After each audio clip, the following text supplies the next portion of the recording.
Let's make another randomly generated piece of jewelry. Today's numbers are drawer 3, impression die 53. Here is the die we've chosen. This is a very beautiful flourish design by the company Parisi Tools. This one was probably hand carved originally, I'm going to guess around 1920. And I think it needs to be paired with a stone.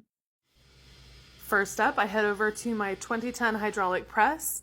Press it. You can see I didn't get all of the detail, so I anneal my metal and press it again until I get all of the detail from the die. Next, I need to cut it out. Here I'm using a relatively large saw blade to just roughly cut it out. I go back in later with a much finer saw blade to get between all of the little details that are just, a small blade makes it easier to get to. Then I use a very fine file called a needle file, and I'm cleaning up the inside curves with that and then using different sanding discs to clean the outside edges.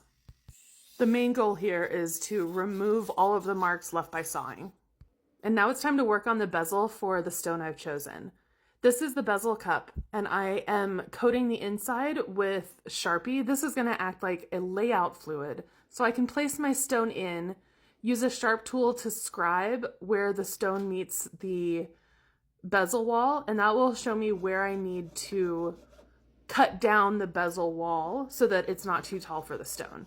So here I am using my jeweler's saw and just very carefully sawing along that scribed line. I flatten the top edge, and then I want to thin the top edge of the bezel. So I'm using a file to thin the top edge to make it easier to form over the stone. Next, I want to solder that bezel that's been prepared, solder that onto the stamping, and then I'm going to show you how I solder a small ring onto the stamping. This liquid that I just applied is a flux, and that keeps the metal clean where the pieces are being joined. It prevents oxides from building up and making the join dirty. Here's the piece before I apply a patina, and here is one of the patinas that I apply. It is an acid-based patina, so I'm wearing gloves, and I paint it on and then remove it from the high spots. It's time to set the stone. If you look at the stone and think of it like a clock, you want to work in opposites. So start at 3, work at 9, 12, then 6, and you just want to work your way around that stone, pressing in from opposite sides. This helps keep the stone centered and just makes it easier to form the bezel evenly over the stone. In this case, I'm using a garnet. And then clean up the bezel, and here is the finished pendant. I hope you like it. I went through many different design variations before I landed on this design. I have a tendency to overcomplicate things, and so then I went back to the KISS method, K-I-S-S, keep it simple, stupid. And that tends to work.